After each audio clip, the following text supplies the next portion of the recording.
ඒ level වලට තාම මාසෙයි මේ වීඩියෝ එක බලන්නේ. අනේ මගේ ඒ ලෙවල් එක කෙලවෙයිද? තාම පාඩම් ඉවර නෑ. දැන් පටන් ගත්තත් වැඩක් තියෙයිද කියලා බය වෙලා නම් මුලින්ම එක දෙයක් කියන්නම්. ඔයා තනියෙන් නෙවෙයි. මේ වෙලාවේ දහස් ගණන් ඒ ලෙවල් ළමයි හිතන දේම තමයි ඔයාටත් හිතෙන්නේ. සිලබස් ඉවර නෑ. පාස් පේපර්ස් කරලා නෑ. කාලෙ මදි. ඒත් තව මාසයක් තියෙනවා කියන්නේ ප්‍රමාදයි. හැබැයි අවසන් වෙලා නෑ. අද ඉඳන් හැම දවසක්ම හරියට වැඩ කළොත් මාසයකින් ඉන්න ඔයා අද ඉන්න ඔයාට වඩා ගොඩක් වෙනස් කෙනෙක් වෙයි.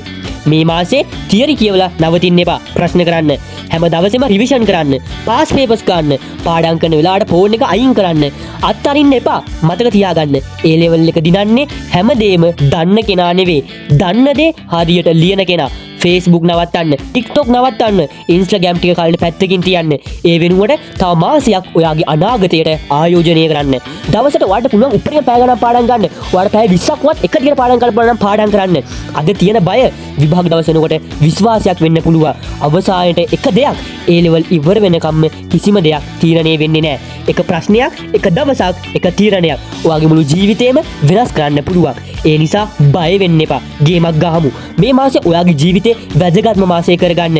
විභාගෙන් පස්සේ මම කරා කියලා සතුටින් hina වෙන ඔයා වෙනුවෙන් අදම පටන් ගන්න. එහෙනම් ඔයාලගේ ඉදිරි අනාගතේ ජයෙන් ජයම ලැබෙන්න කියලා මම හදවතින්ම ප්‍රාර්ථනා කරනවා.